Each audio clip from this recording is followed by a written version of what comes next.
Untuk teman-teman yang sedang membutuhkan modal kerja, ini adalah contoh pinjaman dengan bunga paling kecil, yaitu hanya 6% per tahun atau 0,5% per bulan. Oke, selamat datang di channelku. Terima kasih sudah buka videoku ini. Teman-teman, di video kali ini akan aku sharingkan bagaimana cara untuk mengajukan pinjaman kredit usaha rakyat di Bank BCA. Oke ya, jadi bunganya memang sangat rendah, yaitu hanya 6% per tahun atau 0,5% per bulan. Kenapa ini sangat rendah, sangat murah? Karena ini adalah programnya pemerintah, disubsidi oleh pemerintah ya. Oke, teman-teman silakan simak video singkat ini agar teman-teman tahu bagaimana sih cara untuk mengajukan sampai dengan berhasil ya.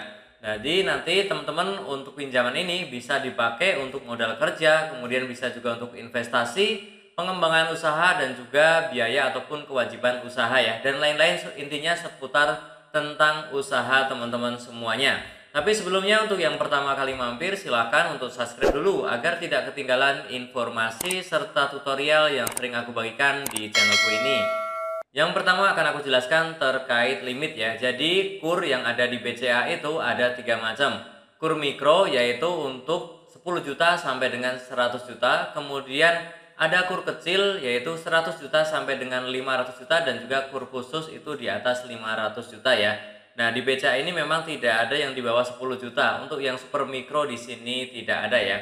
Oke, kemudian untuk jangka waktunya jadi nanti ada yang dipakai untuk modal kerja dan juga investasi. Untuk kur mikro itu untuk modal kerja 3 tahun tenornya ya. Kemudian untuk kredit investasi itu 5 tahun. Kemudian untuk kur kecil itu 4 tahun modal kerja dan investasi sama ya, maksimal 5 tahun. Kemudian untuk syaratnya teman-teman ada dua ya, yaitu nasabah individu dan juga nasabah badan usaha. Oh ya teman-teman, boleh ya, silakan mungkin ada yang bingung boleh diputar ulang videonya dari depan lagi ya, ataupun boleh langsung bertanya di kolom komentar ya. Oke, untuk nasabah individu tentunya harus mempunyai EKTP ya, baik punya sendiri ataupun punya pasangan untuk yang sudah menikah ya. Kemudian juga NPWP jika pengajuan pinjamannya itu di atas 50 juta. Kemudian kartu keluarga dan juga surat keterangan usaha ataupun NIB ya. Dan juga BPJS Ketenagakerjaan, ini khusus untuk pengajuan yang kur kecil, kalau yang mikro tidak perlu. Oke, kemudian untuk syarat yang nasabah badan usaha tentunya harus membuat ya, harus menyerahkan akte pendirian dan juga segala perubahannya ya. Jadi ini biasanya didapat dari notaris ya saat membuat badan usaha. Kemudian juga pengesahan akte Kemenkumham ya, ini juga sama biasanya sepaket dengan akte pendirian. Dan juga NPWP badan usaha ini pasti punya. Kemudian juga KTP pengurus dan juga pemegang saham yang namanya tertera di notaris ya, di akta juga ya. Kemudian juga NPWP-nya dan juga surat keterangan usaha dan juga BPJS Ketenagakerjaan khusus untuk yang pengajuan kur kecil. Dan selanjutnya untuk agunan ya. Jadi teman-teman memang kalau di BCA itu pinjamannya menggunakan agunan. Agunannya itu bisa tanah kosong, sawah ataupun bangunan ya. Kemudian kios juga bisa, apartemen juga bisa, kendaraan bermotor bisa. Persediaan ini ada yang bisa, ada yang tidak. Nanti akan dinilai oleh petugas dari BCA-nya ya.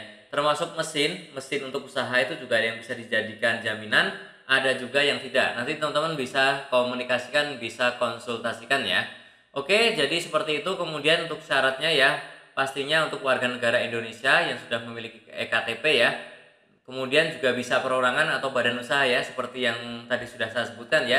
Jadi ada syaratnya masing-masing. Dan kemudian usia minimalnya adalah 21 tahun atau yang sudah menikah untuk nasabah perorangan ya. Kemudian usahanya berjalan minimal 6 bulan. Jadi memang kur ini untuk mengembangkan usaha, bukan yang meminjam usahanya baru mau mulai, itu memang belum bisa ya. Ini memang untuk mengembangkan usaha. Jadi udah berjalan kemudian memerlukan modal tambahan untuk investasi atau modal kerja, bisa menggunakan fasilitas kur dari pemerintah ini ya. Kemudian yang pasti tidak sedang memiliki pinjaman kur berjalan di bank lain ya, baik diri kita ataupun pasangan ya. Kemudian juga tidak pernah menerima fasilitas kredit produktif. Nah teman-teman perlu cermati sekarang adalah terkait biaya ya. Jadi karena ini kur disubsidi adalah programnya pemerintah, maka untuk biaya provisi, biaya administrasi itu tidak ada. Kalau denda telat mengangsur, mencicil itu memang ada, nanti sesuai dengan ketentuan yang ada di bank masing-masing ya. Kemudian nanti untuk yang menggunakan jaminan, jika ada biaya notaris, appraisal, asuransi dan lain-lain, itu teman-teman nanti akan disesuaikan ya. Biasanya modelnya rembes, misalkan biaya notarisnya berapa ya nanti dirembes ke nasabah seperti itu ya. Tapi itu untuk yang kur kecil, kalau kur mikro itu tidak ada ya, tidak ada biaya lainnya ya. Oke, selanjutnya nanti teman-teman itu bisa mengajukan dengan dua cara ya. Yang pertama, silakan teman-teman datang ke kantor cabang BCA terdekat, silakan bawa persyaratannya ya, persyaratan yang tadi silakan dibawa, kemudian kunjungi dan sampaikan maksud dan tujuannya di sana ya. Atau teman-teman pun bisa mengajukan secara online melalui e-form yang nanti saya sediakan, linknya ada di deskripsi ya. Di situ pun teman bisa, tapi memang tidak bisa konsultasi ya. Kalau ingin konsultasi di awal memang sebaiknya ke kantor cabang BCA terdekat ya. Seperti itu teman-teman ya caranya. Nah, ini teman-teman mungkin ada beberapa yang perlu teman-teman perhatikan ya agar berpeluang untuk disetujui ya, karena memang sekarang kuotanya itu belum habis sih, tapi mungkin tidak sebanyak waktu di awal tahun ya. Di bulan Agustus ini masih ada kuota ya. Di beberapa cabang masih ada kuota ya. Jadi teman-teman pastikan sebelum mengajukan itu BI checkingnya aman. Karena kalau BI checkingnya tidak aman atau kolektivitasnya kurang bagus, itu kemungkinan tidak disetujui ya. Jadi teman-teman pastikan BI checkingnya aman, kemudian mengajukan pinjaman sesuai dengan plafon ya teman-teman ya. Jadi tadi kan yang kecil berapa? 10 sampai 100 ya. Jangan minjem dari di atas itu ya. Kemudian yang yang mikro. Yang mikro itu kan 10 sampai dengan 100 seperti itu ya. Jadi jangan minjem 200 itulah kurang lebih gitu ya. Kemudian pinjaman di bawah nilai agunan ya. Jadi misalkan maksudnya begini. Teman-teman mau pinjam 200 ya, sebisa mungkin agunannya adalah misalkan 250 nilainya seperti itu ya. Atau misalkan teman-teman punya sertifikat tanah atau bangunan ya nilainya 500 juta. Ya jangan minjem di atas 500 juta, mungkin minjem di sekitar 400 atau 400 lebih sedikit ya.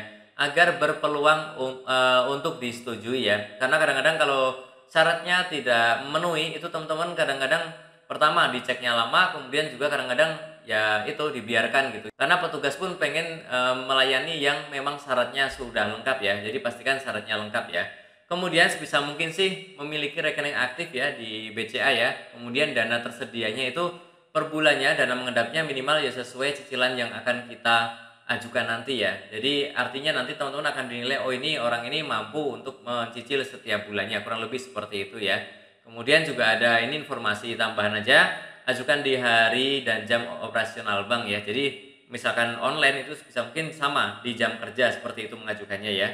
Oke, jadi seperti itu yang dapat aku sharingkan. Silakan teman-teman mungkin ada yang bingung atau mungkin belum jelas, boleh ya diputar ulang video ini ataupun langsung bertanya di kolom komentar. Nanti akan aku coba jelaskan jawab pertanyaannya ya.